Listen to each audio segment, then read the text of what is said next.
On our 5th wedding anniversary, I spent the whole day cooking only to find my husband flirting with his assistant.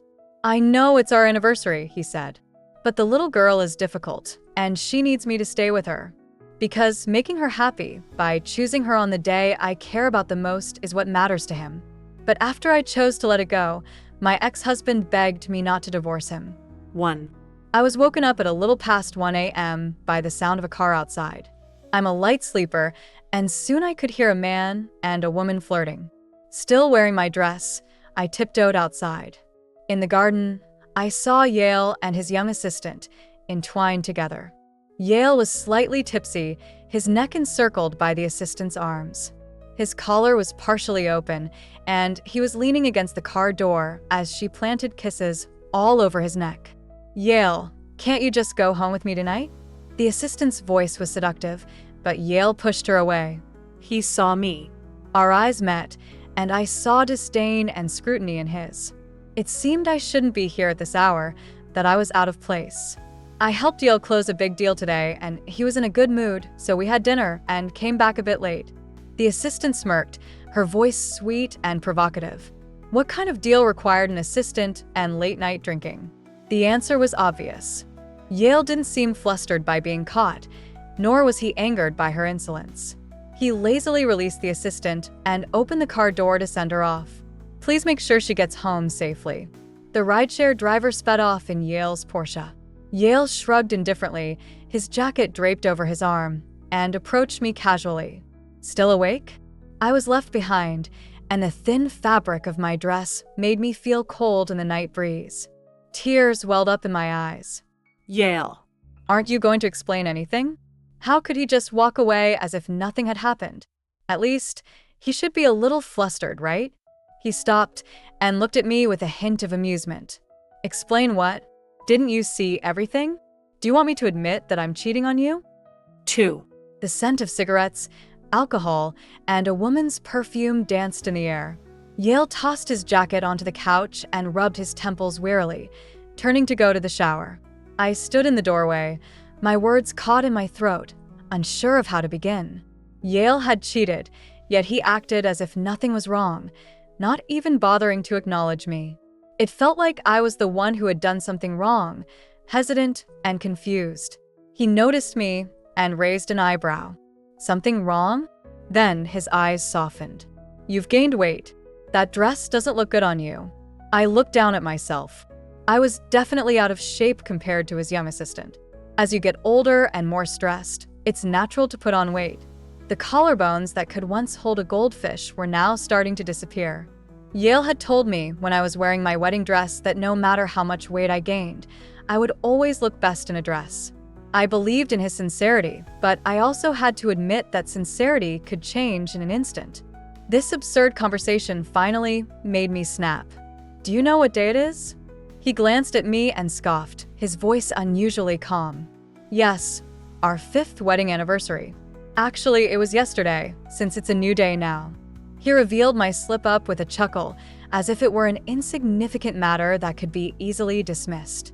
I had expected him to be confused or impatient, but I never imagined he would say it so casually. I could even accept him forgetting, but I couldn't face the fact that he could remember so clearly, even in a drunken state, that it was our 5th wedding anniversary. The 5th anniversary I had spent a whole day preparing for was dismissed with a simple sentence. My heart ached. It felt like ants were gnawing at me. Even if he could lie to me, it would be better than telling me the truth so bluntly. I clenched my fists, my fingers digging into the fabric of my dress. The nameless anger I had been suppressing burst forth. "Do you know why you came back so late?" After shouting that, I felt unsteady and had to lean against the wall to support myself. Yale seemed pleased with my reaction and sneered. "She wanted me to stay with her. Young girls are difficult, and it makes her happy." 3. The man I'd known for almost a decade stood before me, but the cold indifference in his eyes made him a complete stranger. His detachment made me suppress my urge to scream and shout. I realized that making a scene would be pointless. It would only make me look foolish if he didn't care about me finding out about his affair. Why should he be the one to enjoy the spectacle of his own wrongdoing? I fought back the nausea and decided to go to the balcony to calm down. He didn't stop me. As he passed the dining room, he poured himself another drink, swirled the glass, and said mockingly, "That must have taken a long time to cook all this." I'd noticed problems in our marriage for a while. The intimate expressions of love between us had become distant. The last time, I think, was a year ago. He came home drunk that night and ended things quickly, saying, "I'm exhausted. I have a meeting tomorrow." He was always busy, working late 5 days a week, and we rarely had a proper meal together. I'd smelled perfume on Yale that wasn't mine, and I'd seen strands of hair that weren't mine. He said it was from a client he met in a private room. I believed him, because I had to. I was afraid to check his phone. As long as I didn't look, it was as if nothing had happened. I followed online advice and bought 2 sets of sexy lingerie. But when I tried to seduce Yale, he was completely resistant. "Amelia, you're not a little girl anymore. Why are you wearing this?" he said, almost laughing. "It doesn't suit you." Nothing was more hurtful than hearing my husband say that after my attempt at seduction. Shame flooded my chest. Yale didn't even look at me. He just turned over and went to sleep. I was no longer the woman who could arouse Yale's interest with a simple shirt. After realizing this, I tried many ways to win him back, but with little success. I had been looking forward to our 5th anniversary. I thought at least on our anniversary, there would be something new. I took a day off and cooked all his favorite dishes, but after several phone calls, all I got was a working late message. I sat on the couch, my mind racing with 2 questions. Should I continue to deceive myself and carry on, or should I just end this marriage? Now, I finally had my answer. Yale knew I would prepare for our anniversary and wait for him at home. But for the sake of his young assistant's happiness, he still didn't come back. Because it was difficult to appease a young girl, but I could be easily dismissed with a simple, working late. On the day I cared about the most, being chosen should have made me doubly happy. No wonder she could so arrogantly tell me that Yale was hers today. The moment my heart died, everything fell into place. I leaned closer and looked at Yale intently. "Don't forget, you were the one who begged me to marry you." 4. 9 years ago, after suffering setbacks in both my studies and love life, I found a job at a company, only to be deliberately made things difficult by a client. That's when I met Yale, who came to my rescue. He was very direct and told me he owed me a meal. We gradually became acquainted. He told me he was 2 years older than me and remembered me from the freshman orientation. "It's a pity you had a boyfriend back then," he said. "I wonder if it's too late to chase you now." Yale's pursuit was intense, a sincere yet measured enthusiasm.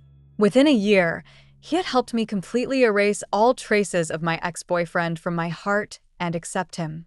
During that time, he was starting his own business and became increasingly busy. Inevitably, we had arguments. I saw a glimpse of my ex-boyfriend in him, the one who had abandoned me for his studies. After breaking up with him, Yale persisted in proposing to me for a month. "I will always be responsible for you," he promised. At 26, Yale was as pure as a 16-year-old boy. But times change, and so do people. When I said those words to him, he replied, "So what? I'm begging you to marry me, and if you don't agree, I'll come every day." Now, Yale raised an eyebrow, his mockery evident. "So what? That was a long time ago. Aren't we over now?" I knew this was true, but when he said it so calmly, my heart still trembled. If he could just give me some emotion, it wouldn't make me look so ridiculous. "Since we're over, why don't we get a divorce?" Yale was startled and sneered with pity. "I'm sparing your feelings, afraid you can't handle it. Someone who cheats casually and doesn't care about my feelings is telling me he's not divorcing me to spare my feelings?" I laughed. "Then let's get a divorce. I'm not one to cling on." I looked Yale straight in the eye. For a moment, he flinched. Then, he smiled playfully. "Playing hard to get? No, I really want a divorce. We can go to the Civil Affairs Bureau tomorrow." He stared at me intently, his eyes narrowed. When he was sure I wasn't joking, his expression turned serious. "Are you serious?" "Yes, let's get divorced. We have a month to cool off. Let's go make an appointment, and we can draft the divorce agreement during that time." I won't ask for much. Yale finally realized I wasn't bluffing. A cold light flashed in his narrow eyes. Are you sure you can let go? Was I reluctant to see him kissing someone else? Or was I reluctant to be humiliated by him again? I shook my head. Aren't you the one who can't let go? Yale's face immediately turned cold. He jumped up, sounding urgent. As agreed, we'll go to the Civil Affairs Bureau tomorrow morning. Don't go back on your word. 5. Strangely, since I realized Yale was cheating, I couldn't sleep well at night. I often found myself staring at Yale as he slept, and I was starting to feel seriously depressed. But after we talked it out, and I moved into the guest room, I felt an incredible sense of relief and started sleeping better. Early in the morning, I woke up, put on a light makeup, and chose my favorite outfit. I didn't care if Yale thought it looked good or not. Today was a new beginning, and I was in a great mood. When Yale came out of the room, he was startled by my smile. His eyes scanned me with an unknown emotion, and there was a hint of surprise. Are you ready? Let's go. I took half a day off, so don't be too slow. My urging brought Yale back to his senses. Are you sure you've thought this through? Absolutely. I nodded, and Yale grinned. We drove to the Civil Affairs Bureau in silence. We arrived early, and the office was still closed. Yale checked his phone repeatedly and said impatiently, I have a meeting today. Let's come back another day. I stopped Yale. It's almost time. The staff is already here. A staff member opened the door, and Yale loosened his collar, his brow furrowed. I pushed him. Let's go, or we'll have to wait in line. Yale took a deep breath and grabbed my arm as I was about to stand up. Amelia, are you sure you've thought this through? If you regret it later, I can. You've already cheated, and you're still worried about whether I'll regret it? Haven't you been the one hesitating all along? I interrupted Yale. His face turned as black as ink, and he released me, standing up and walking forward in large strides. The registration process was quick. If both parties agreed, the divorce would be finalized in a month.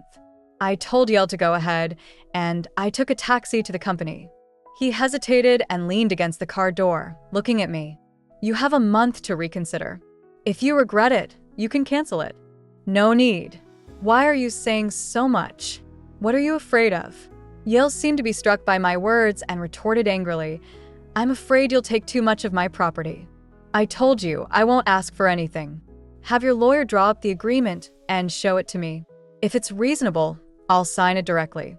I waved my hand, not wanting to get entangled with Yale any further. 6. I found a new apartment and didn't move the belongings I'd left at Yale's place. Most of it was bought by him, and I didn't want to see it and get upset. So Yale called me several times asking me to move my stuff, but I just told him to throw it away. And then I had some peace and quiet. The company entered a busy period, and I was swamped with work. My subordinates and superiors were constantly coming to me with problems. I was so busy and tired that I didn't have the energy to think about my relationship with Yale anymore. Every night, I would fall asleep as soon as I got home, and I hadn't taken sleeping pills in days. It's true that when you're so busy, you don't even have time to be depressed. But I didn't expect Yale to come looking for me. Since our companies have some cooperation, they all knew about my relationship with Yale. When it was time to discuss a new project, I was assigned to it. No one believed that I was getting a divorce from Yale. When I arrived with my subordinate, the assistant stopped me. She seemed completely unaware of Yale's schedule and openly mocked me. MS. Amelia, you're divorced now. Why are you here looking for Mr. Yale? Are you regretting it? All the employees' eyes were on the confrontation between the assistant and me. No one came to mediate. On one hand, there was Yale's beloved mistress, and on the other hand, there was his legal wife who was in the process of getting a divorce. Neither side could be offended. My subordinate, a fresh graduate, was straightforward and retorted, We're here to discuss a cooperation on behalf of the company.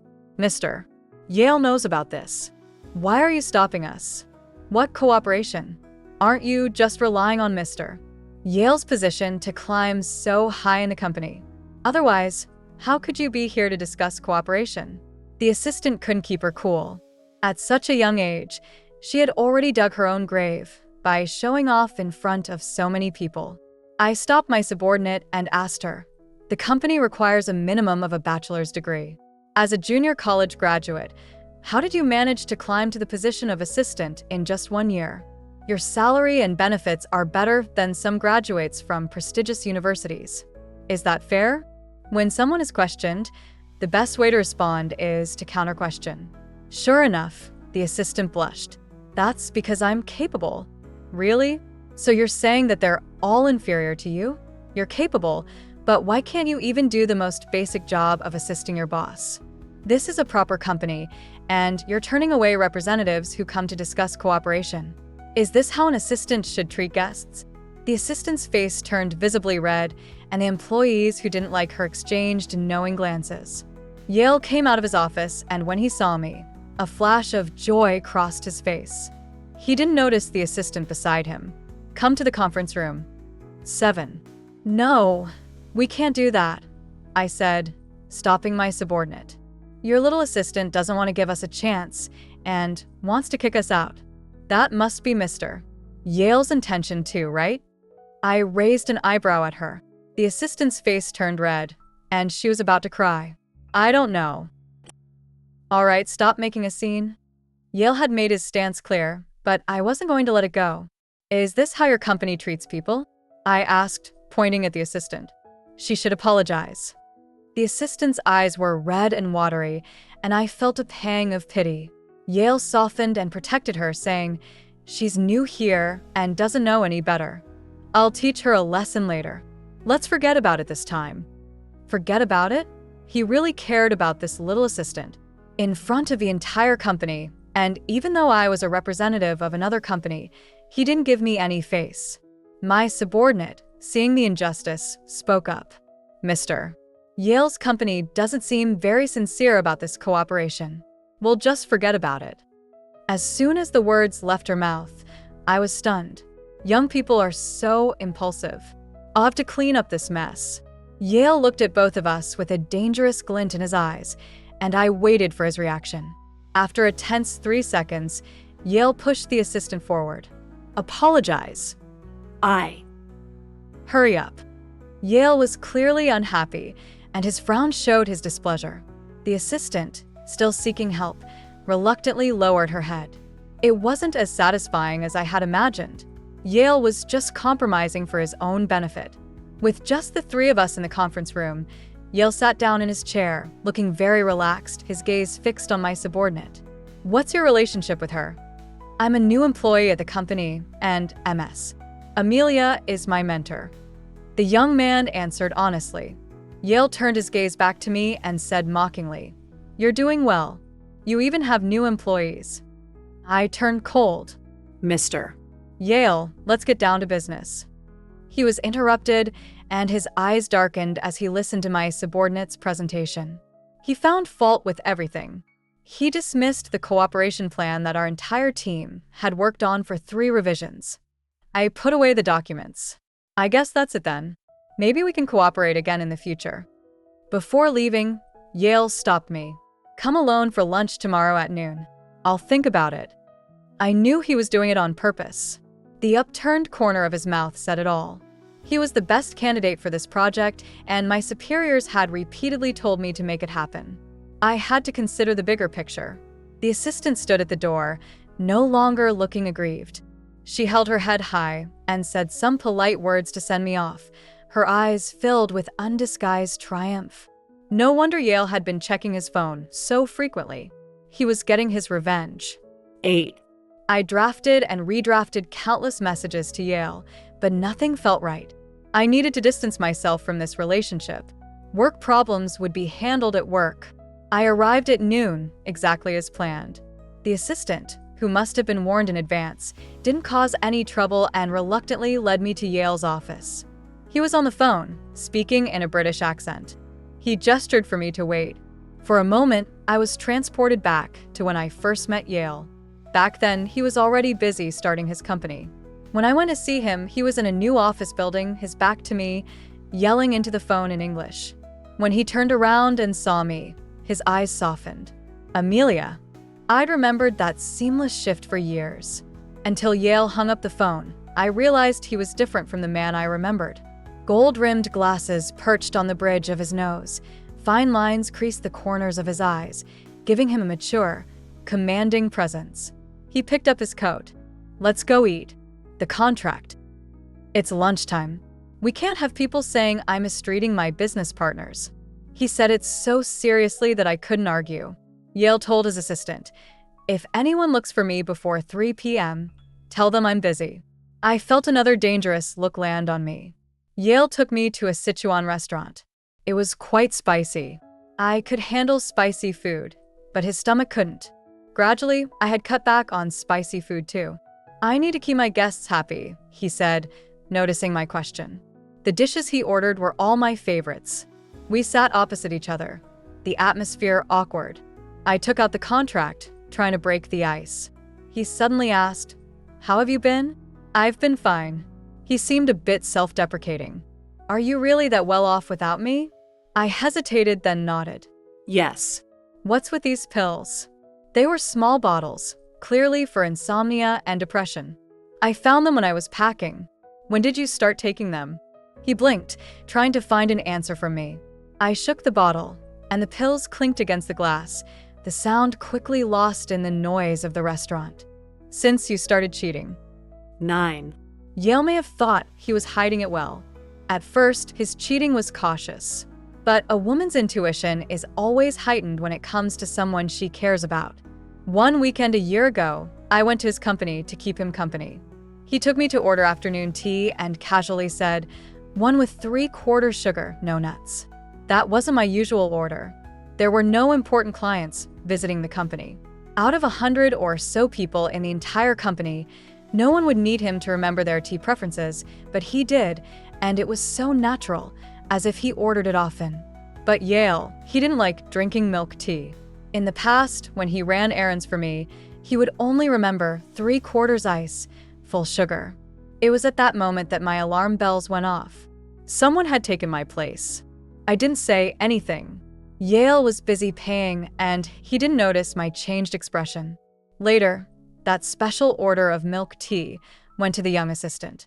She was a new employee who had only been with the company for 2 months. She wasn't very pretty, but her youth made her look innocent. Once a relationship has a crack, it becomes uncontrollable.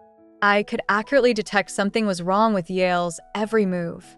I knew when he worked overtime and went to the movies with the young assistant, and I also knew when he worked overtime and went to a hotel with the young assistant. I didn't have the courage to question Yale, nor did I have the courage to see the evidence that would hurt me. When people are deeply in love, they often lose themselves. I kept telling myself that Yale still loved me. Men in his position, playing around with women was normal, but he would always come back to the family. But late at night, I would often think of the times when Yale only loved me. He knew I was allergic to pineapple and gave up his favorite pineapple juice for me. He said, "It's okay, apple juice is sour too." When he was chasing me, he found out that someone was following me, so he followed me home every day for 2 months, completely dispelling the idea that I was living alone. He said that it was a hooligan act to date for a long time without getting married, and he planned a grand proposal in the first year. Yale swore to me that he would only fall for me in this life. So how could I share his love with others? Yale's love for me went from a passionate full score to a gradual decline, while mine had risen to the limit bit by bit. In an unequal relationship, I lost completely, but was unwilling to admit it. I even tried to commit suicide by cutting my wrists, but my subordinate found me and saved me.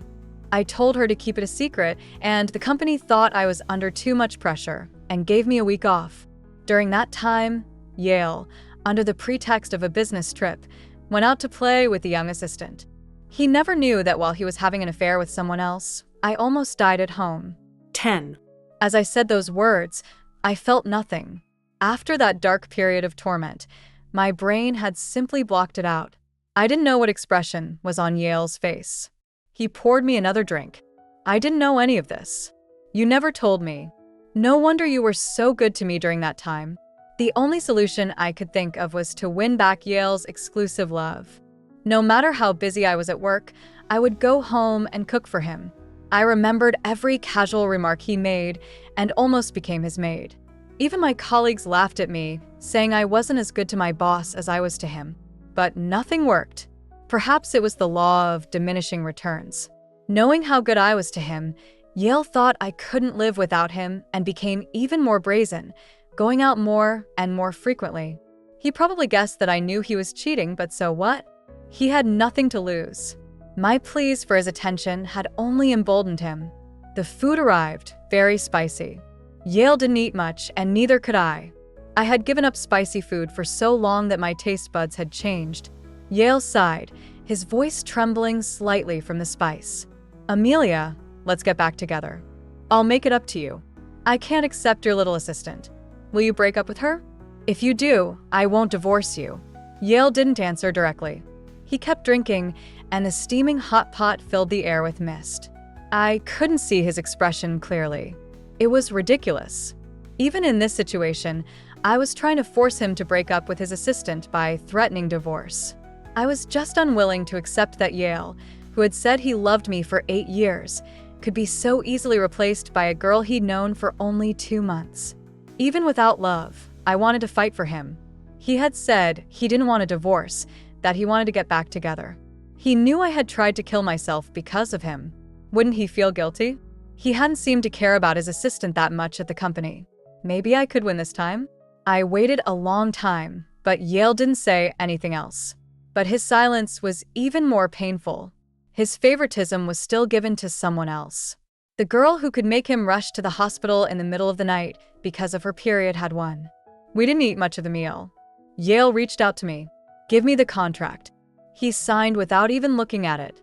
No changes? No, it's fine. Happy cooperation. The deal that had been so difficult to close was suddenly finalized because of the young assistant. 11. I was pretty shaken by the whole thing. I delegated the follow-up work to my subordinate and cut off all contact with Yale. 10 days left until the divorce. A week later, it was my birthday, and the department decided to have a party to celebrate the successful cooperation. A 3-tier cake was brought in. On top, it read, "Happy birthday, Amelia." My head spun. It was Yale's doing. Immediately afterward, he walked in, looking sharp in a suit. The employees, as if it had been planned, cheered and then left collectively. I arranged for them to have another gathering. You're their leader, and they feel more relaxed without you around. My slightly improved mood was ruined, and he had to do this on my birthday. Yale lit the candles. Make a wish. I didn't move.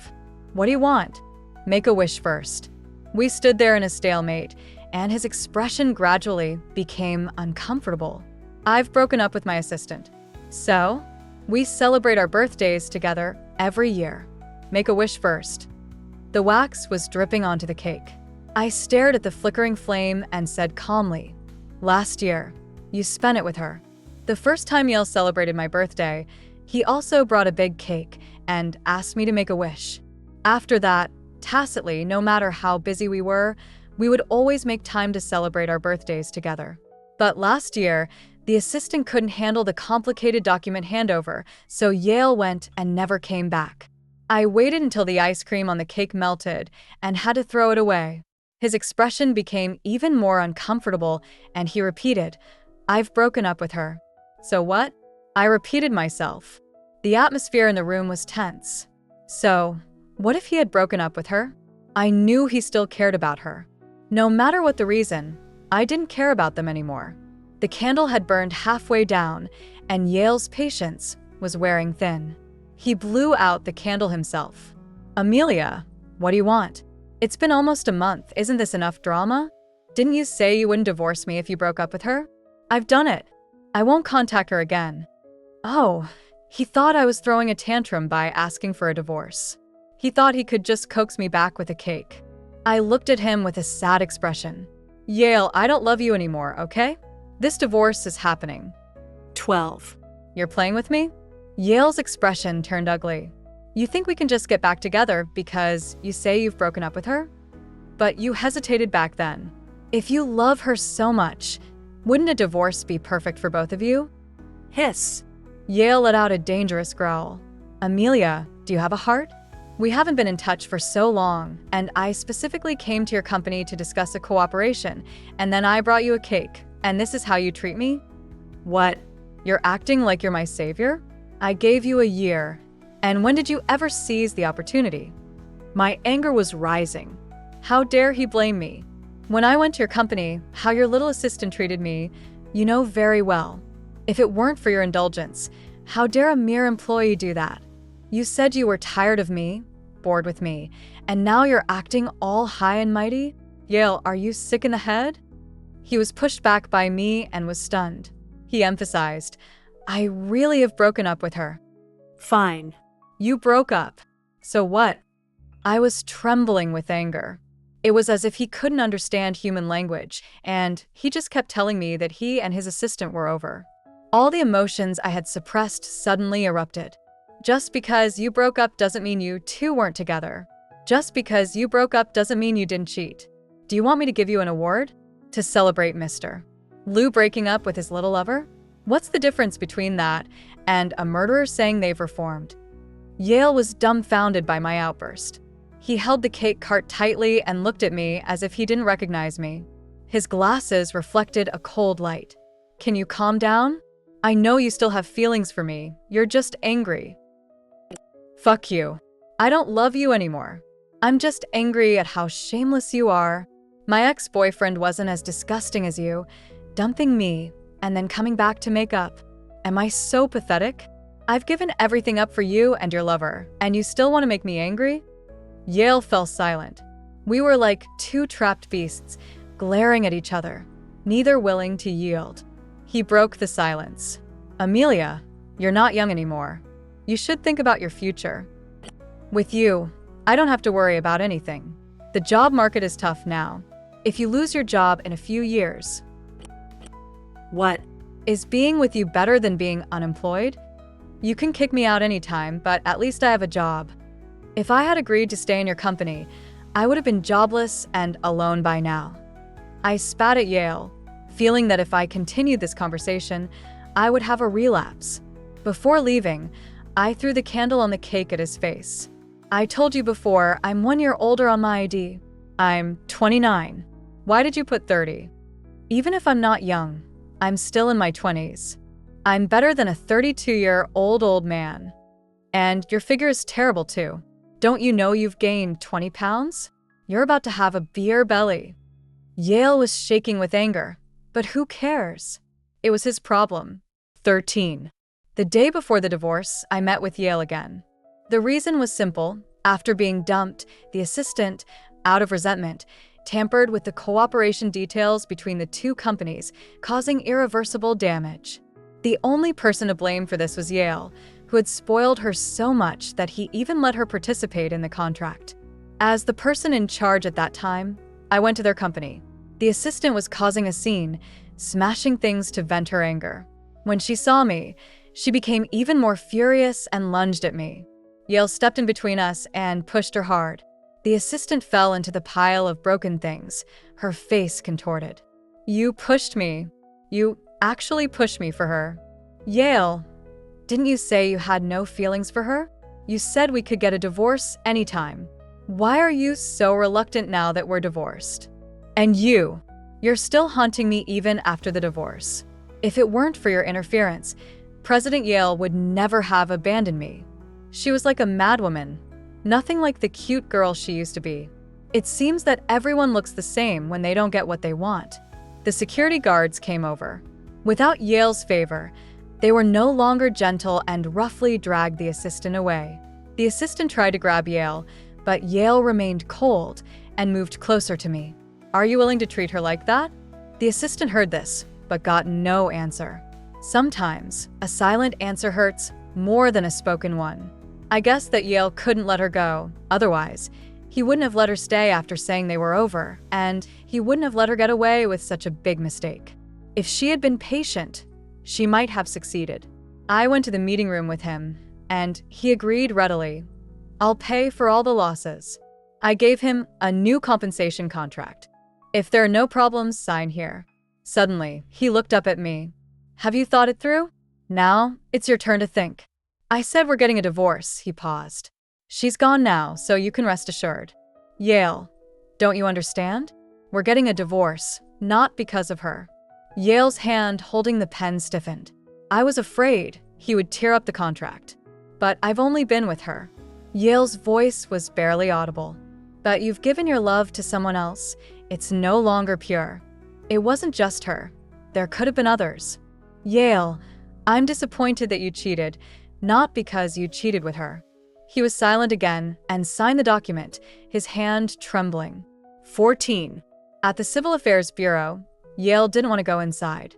Let's come back another day, he said. Today's not a good day. I laughed at him.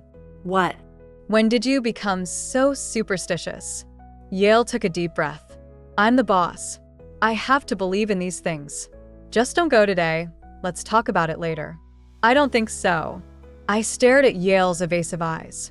His brows furrowed inch by inch, and he tapped the ground impatiently with the toe of his shoe, locked in a stalemate with me. Amelia, do you have to do this? Yes. Yale kicked the step again, frustrated. He turned around, crossed his arms, and turned back, his eyes bloodshot. Are you trying to kill me? I looked at him, a little confused. Yale scratched his head and sat down on the step, his head down, thinking. When he looked up again, his tone had changed. Please don't get a divorce. He had never looked so down before. The man who would look me in the eye and say, I cheated, so what? Was now begging me like this. Think about it. We don't have to get divorced. I know I was wrong. Give me another chance, okay? I didn't speak. He continued. You know me. I'm just stubborn. I wanted to make up with you, but I was being stubborn and couldn't let go of my pride. I thought if I gave you a chance, you would come back to me. That's not a chance. It's a handout. No, that's not what I meant. I thought I didn't like you anymore, but when you said you wanted a divorce, I panicked. I didn't want a divorce at all. I thought you were just saying it out of anger. You love me. You can't live without me, and you'd get over it. If I hadn't been so stubborn that day, would you have forgiven me? Plea filled Yale's eyes, and I looked at him calmly, but didn't reply. Isn't this what he liked to do? I was just learning from him. After a while, he tried to hold my hand, but I dodged it as if I'd been electrocuted. 15. Yale looked hurt. I don't know if it's any use saying this now, but I really haven't been able to let you go. I've been waiting for your message every day. I thought that one day you'd get over it and we could get back together. I really think about you every day. I originally wanted to use the excuse of getting something from you to come back, but you wouldn't let me, so I packed up all your stuff. I found those pills and I really regretted it. I shouldn't have ignored you like that. I always thought you loved me so much that I could just get away with anything and that you'd always be by my side. I never thought you would leave. Yale started crying as he spoke, his words becoming illogical. More and more people were coming to the Civil Affairs Bureau to get divorced, and seeing Yale crying so sadly, they asked why he was getting a divorce. He cheated. Oh, what a jerk. My husband is the same. The random conversation made Yale cry even harder. I felt awkward. Crying like this in public was embarrassing. Can you cry after we finish the paperwork? If we don't get divorced, Amelia, can we get back together? I won't be stubborn anymore, and I won't look for other girls. Just forgive me, okay? The tall man leaned in and smeared his tears all over me. I was startled. Are you out of your mind? I don't care about my image anymore. I just want to get you back. I've been so wrong. I always thought I was the boss, that I could be arrogant. Amelia, I'm sorry. I'm really sorry. I lied. I don't want a divorce at all. I just want to be with you. I'm sorry, forgive me. I always mess things up when I try to make things up to you. I originally wanted to use that cooperation as an excuse to see you more. When your subordinate spoke up for you, I was so jealous. Who is he? How dare he be with you? I sat there from morning to afternoon, listening to Yale say everything he wanted to say. He had probably cried too much. His eyes were red and swollen, and he was still sobbing uncontrollably. I felt a little smug. He was so pathetic. But when I thought about this relationship, neither of us had won. It was a bitter taste. Let's go. The Civil Affairs Bureau is about to close. I jumped off the step, and Yale was still standing there, dazed. Why won't you give me another chance? Because you're so panicked. It's just that you're used to having me around, isn't it? I've seen the way you look at me, so I know you really do like that assistant. You just can't accept me leaving because we've been together for so long. It's your possessiveness. Even if you don't love me anymore, you don't want me to leave. Yale, stop torturing yourself. When feelings are gone, they're gone. I understand why you suddenly don't love me anymore, and you should understand why I'm so determined to get a divorce.